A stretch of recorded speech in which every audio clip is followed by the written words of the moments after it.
¿Por qué fascina tanto Milei en el mundo del empresariado tecnológico? ¿Qué es lo que ven en él? Me parece una excelente pregunta. Yo creo que en el empresariado internacional, entre los debates que llevan a la elección americana y también varias elecciones europeas, creo que hay una fascinación con la idea de que se pueden hacer las cosas radicalmente distintas a cómo se venían haciendo.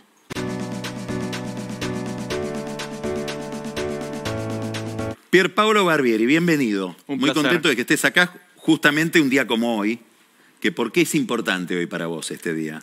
Bueno, entre muchas cosas, hoy anunciamos nuestra Serie E en Ualá, que quiere decir nuestra última ronda de inversión, donde Allianz, la aseguradora más grande del mundo, lideró una inversión de más de 300 millones de dólares para seguir creciendo Ualá en todos nuestros mercados, que son Argentina, México y Colombia. Explica qué es Ualá para el que no sabe qué es Ualá. Ualá es el banco digital más grande de la Argentina. Crece más de 100.000 clientes por mes. Tenemos más de 6 millones de clientes. Quiere decir que más del 17% de este país tiene Ualá. Tenemos un banco y damos todos los servicios financieros, desde pagos a cobros, a inversiones, a crédito, todo directamente en lo digital, con lo cual tenemos 90% de costos más bajos que los bancos tradicionales. Y eso nos permite 90% de costos más bajos, que está dado por la tecnología. O sea, usamos la tecnología, somos una empresa de tecnología que hace servicios financieros, pero además tenemos una licencia bancaria. Entonces, de esa manera podemos dar los mismos servicios financieros y algunos más de una manera mucho más abierta, radicalmente más barata, y eso quiere decir que las inversiones rinden más en Ualá y que los créditos son más baratos en Ualá.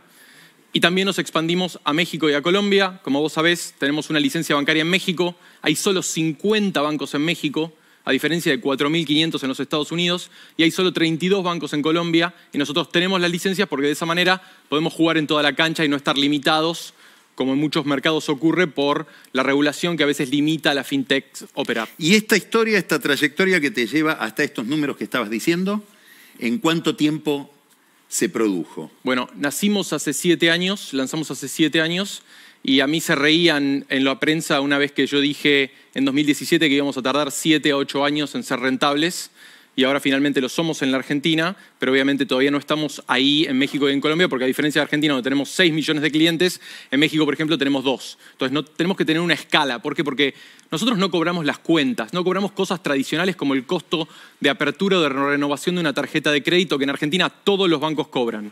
Como yo no quiero cobrar eso, tengo que lograr una escala que solo me puede dar la tecnología para poder hacer los servicios financieros mucho más abiertos. Estamos en un continente donde, si lo pensamos históricamente, más del 50% de los adultos nunca tuvo una tarjeta, con lo cual nunca le dimos la posibilidad de poder crear un historial crediticio.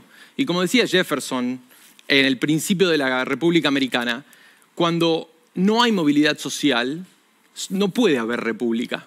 ¿Por qué? Porque no hay igualdad ante la ley, porque los ricos son siempre ricos y los pobres son siempre pobres. Entonces nosotros creemos que darle más crédito a la gente y crear un historial crediticio para todos no debería ser algo que solamente tienen acceso a los ricos, sino que tienen acceso toda la población. Ahora, hoy comunicaron esto y te visitó en Ualá Milei.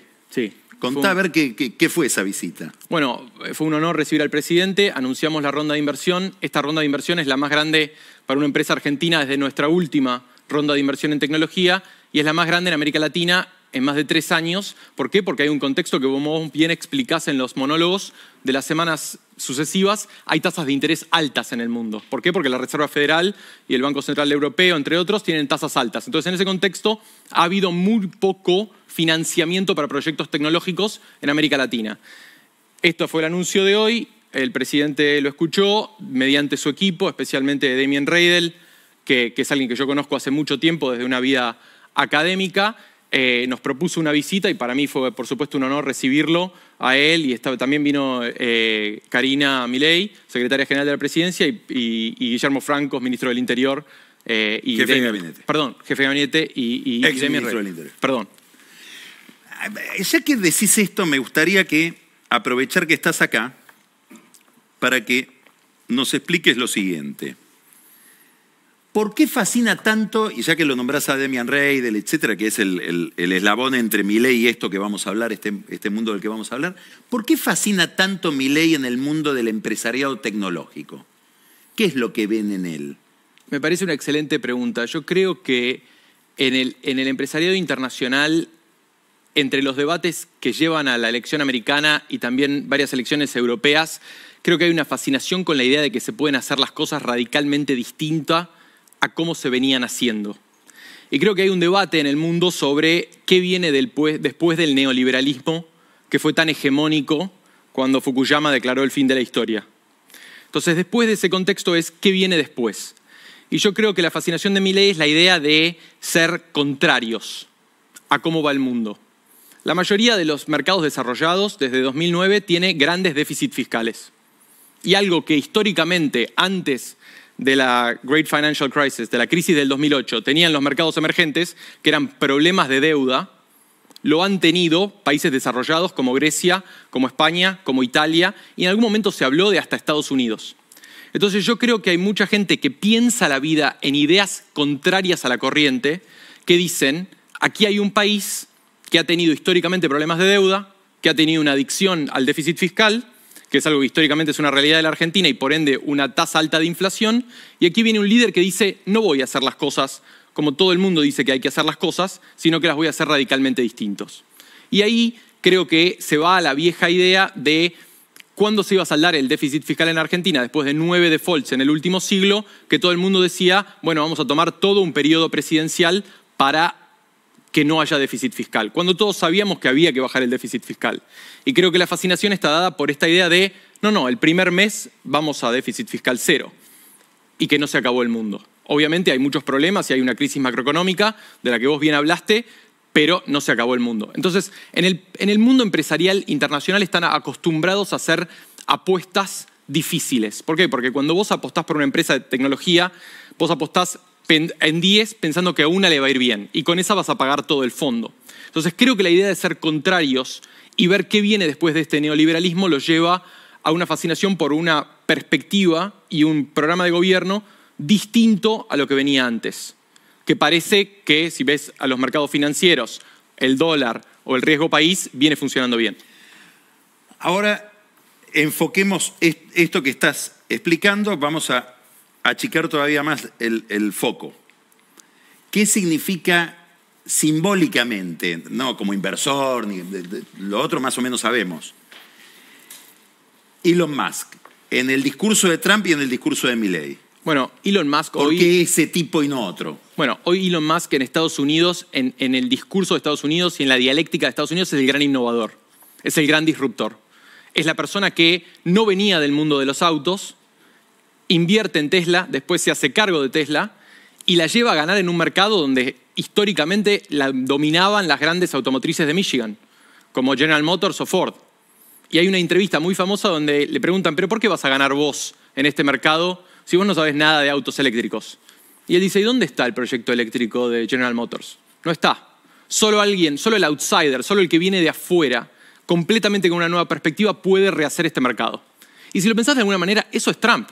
Es alguien que viene completamente de afuera del Partido Republicano y dice, yo voy a devolver a este partido, que había sido registrado demócrata, y viene y dice, yo voy a rehacer este partido y lo voy a devolver a las raíces de la clase trabajadora americana porque se ha alejado y se ha convertido en el partido de la élite.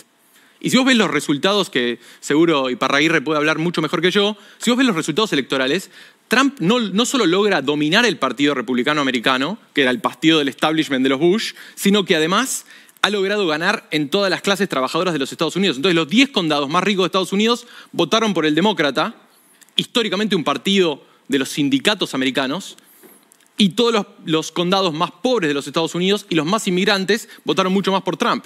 Entonces, Elon y Trump son espejos de una idea de que el outsider, el contrario, puede entrar en un juego y ganarlo desde afuera.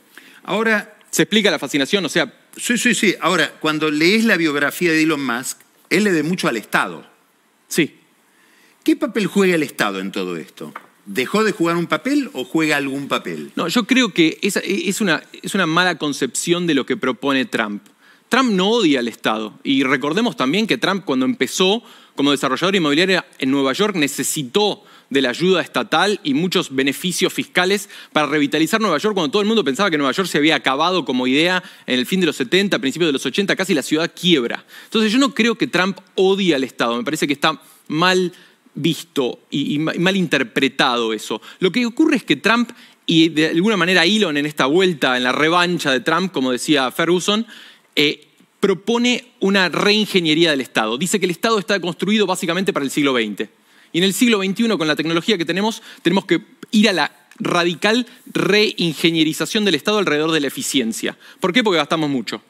Básicamente es la idea de que hay demasiados empleados estatales, demasiadas áreas del Estado sin una buena supervisión y sin auditoría específica. Trump, una de las grandes peleas que tiene con el Pentágono, que me lo ha confirmado un amigo mío que trabaja en la Reserva Federal, es que el Pentágono americano nunca ha tenido una auditoría. ¿Por qué? Porque los militares dicen, miren, acá no se meten. Entonces, no hay ni siquiera una manera de ver si los gastos tan grandes en ciertos programas espaciales o programas de la Fuerza Aérea son buenos o no. Entonces, lo que dice Trump... Bueno, y en hay muchos que creen que el balazo vino de ahí, ¿eh? Eso no lo sé. Pero la verdad es que también hace a la idea de la revancha de alguien que había estado dejado por muerto como buena historia de Hollywood y vuelve, no solo gana, sino que gana de una manera mucho más contundente que en 2016. Porque en 2016 podías decir que Trump era una aberración. Pero ahora la realidad es que habiendo ganado una mayoría en el Senado, una mayoría en la Cámara de Representantes que se confirmó hoy, y además la presidencia, y está claro que ganó. Pierpaolo, y cuando vos escuchás o leés las propuestas de Trump a nivel de su política de comercio, con todas las derivaciones que pueden tener, etcétera, ¿hasta dónde le crees? ¿Hasta dónde pensás que eso es discurso de campaña? ¿Qué consecuencias ves en relación? Para mí la gran verdad sobre Trump es que hay que tomarlo en serio, pero no literalmente. Entonces hay que escuchar a Trump y tomarlo siempre muy en serio, pero no hay que tomarlo específicamente literalmente. Y eso fue verdad en su primer mandato y creo que va a ser verdad en su segundo mandato. ¿Por qué? Porque Robert Lighthizer tiene un enemigo claro, que es China. Pero a diferencia Recordá quién es.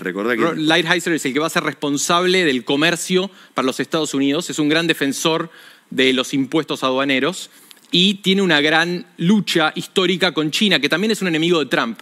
Trump ha sido extremadamente consistente en sus posiciones a través del tiempo. Y un gran columnista del Financial Times, Janan Ganesh, siempre dice que para realmente hacer un punto en la historia y ser recordado hay que ser súper repetitivo en las cosas que se dice. Y Trump básicamente viene diciendo lo mismo de los años 90, que es hay socios comerciales y socios estratégicos que toman ventaja de los Estados Unidos. ¿Quién? La OTAN. ¿Por qué? Porque no pagan lo que dicen que tienen que pagar. ¿Y quién? China, porque ha modificado todas las reglas del comercio internacional para beneficiar a sus industrias y desindustrializar a los Estados Unidos. Entonces Lighthizer lo que dice es, vamos a rehacer ese juego. Y Grenell, el que probablemente sea secretario de Estado, dice, vamos a rehacer el tema de la OTAN.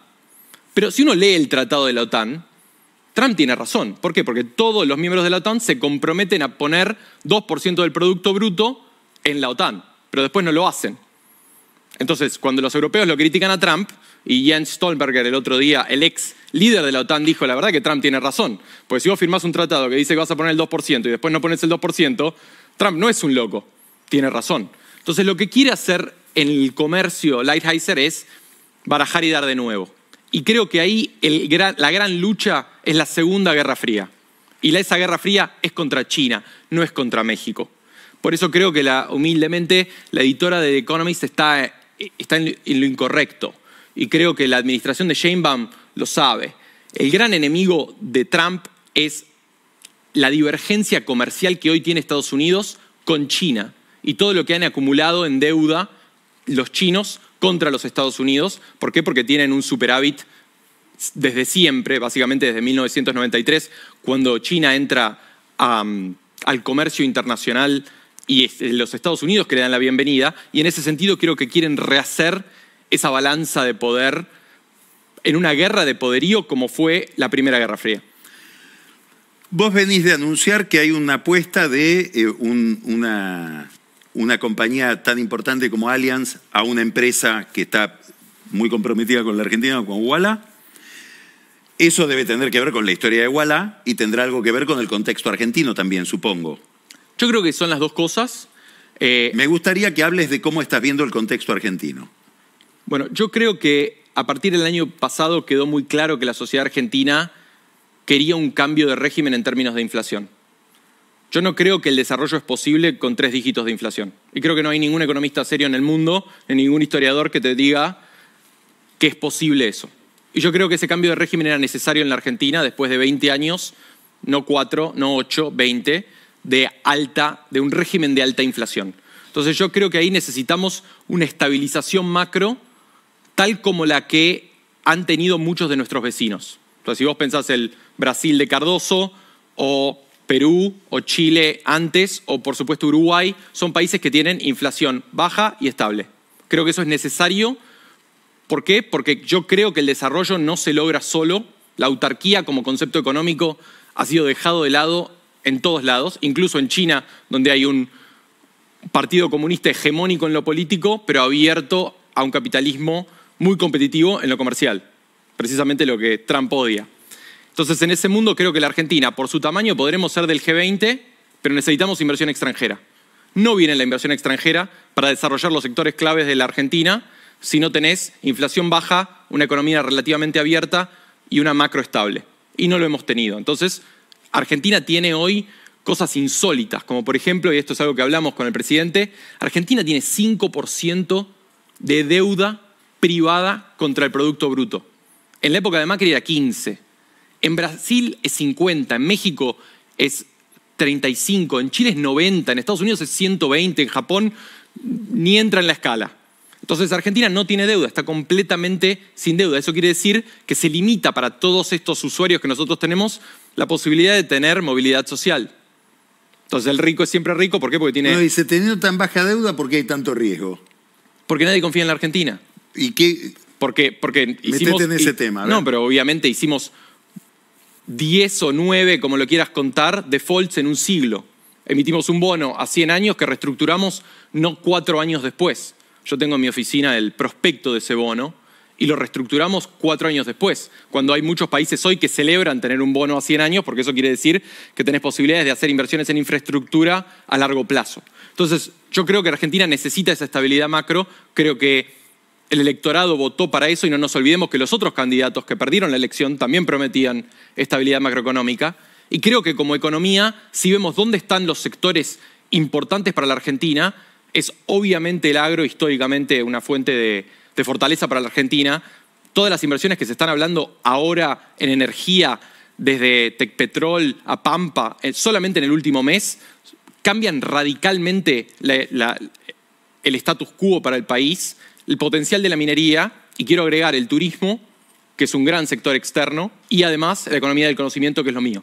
Yo creo en una Argentina donde producimos servicios digitales, que es el futuro de la economía, desde acá, no solo para exportar a países como Colombia o México, donde nosotros operamos, sino para Brasil, para Estados Unidos y más allá de eso. Esos son los sectores. ¿Qué suceda? ¿Qué incógnitas tenés para de acá a 12 meses por delante? Y supongamos que el gobierno le va bien en la elección del año que viene, ¿qué esperás que haga el gobierno en la segunda parte del mandato? Son 2 preguntas distintas. Bueno, yo creo que tenemos que seguir Yo creo que tenemos que seguir la senda de reformas estructurales de la economía. Hay una realidad que hasta la expresidenta Cristina Kirchner reconoce, que es un mercado laboral completamente bifurcado, y te he hablado a ti hablar de eso y mostrar datos sobre eso. Hay que modificar esas reglas y ayornarlas al siglo XXI. Hay que integrarse más al mundo. Yo solía defender mucho el Mercosur, pero la realidad es que al fin y al cabo vivimos atados al destino industrial de Brasil. Por eso me parecería muy interesante pensar una integración más profunda con el resto de los socios de América Latina y, por qué no, de Norteamérica. Creo que es obvio que NAFTA o USMCA, como lo quiera llamar, ha sido un gran éxito para México, tener un tratado de libre comercio con los Estados Unidos. Creo que obviamente necesitamos liberar el cepo para que entren inversiones. La gente quiere previsibilidad de cuándo esas puedan salir. Creo que eso no es algo malo y obviamente es un tema de tiempo. Y creo que además hay que seguir desarrollando esos sectores que no solamente son el mío, pero son los sectores donde tenemos una ventaja comparativa y, ¿por qué no? También hay ciertos sectores industriales donde Argentina tiene una potencialidad de crecimiento, pero requiere capital, requiere inversión externa. ¿Por qué? Porque nosotros no tenemos ese capital propio para invertir. Entonces necesitamos poder atraer que vengan capitales de Estados Unidos, de China, de Brasil, a desarrollar esos sectores, tal como es el nuestro. Y eso creo que es una gran oportunidad para la Argentina, porque si lo pensás, de nuevo, históricamente, no existen muchos casos en el mundo de países que estén por 12, 13 años sin crecimiento real. Y creo que esa es la gran tragedia de mi generación. Es una generación donde mucho talento se ha ido afuera.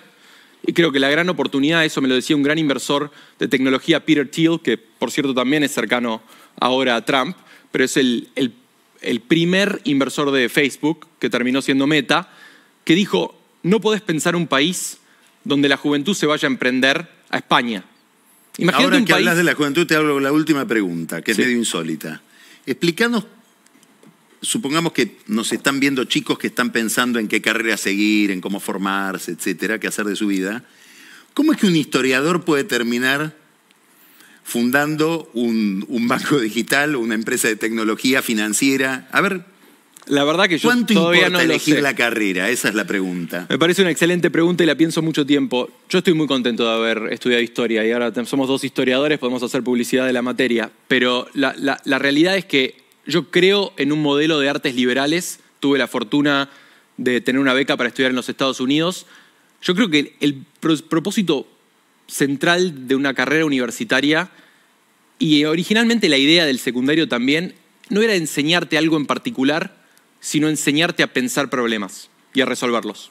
A mí me parece que importa menos lo que estudies puntualmente, sino que aprendas a pensar y cómo resolver problemas. Entonces yo siempre digo, tenés que elegir algo que ames. ¿Por qué? Porque en cualquier carrera hay momentos de dificultad. Me mencionaste a Napoleón antes. Para mí estudiar las campañas de Napoleón fue una de las grandes felicidades de mi vida en la universidad. Y esas cosas no se reemplazan con algo que es pragmático. Tenés que encontrar algo que realmente te permita estar contento en los momentos difíciles del estudio, del trabajo y de emprender, cuando 9 de cada 10 días son malos y haces todo para un día bueno, que en mi caso es un día como hoy. Entonces, en ese contexto yo siempre recomiendo hacer algo que uno ame. Obviamente, si pudiera volverlo a hacer, creo que aprendería a programar. Yo dirijo una empresa de tecnología donde más del 60% del equipo tienen perfiles tecnológicos y yo no sé programar. Entonces hoy hablaba con... Por ahí es mejor. Por ahí es mejor, hay cosas que hay mejor no saber. Pero sí creo que como skill set para el futuro es algo absolutamente necesario, porque si lo pensás en los distintos sectores, a medida que el ancho de banda se extiende, cada vez más sectores se disrumpen por la tecnología. Empezó por las páginas amarillas, siguió por los diarios, pasó al streaming, ahora estamos en las finanzas, lo que se viene es educación, lo que se viene es salud, lo que se viene es inteligencia artificial que requiere muchísimos datos. Poder entender ese lenguaje, tal como entender inglés hace 40 años o francés hace 100, es esencial para poder, aunque sea, juzgar los problemas que tenemos.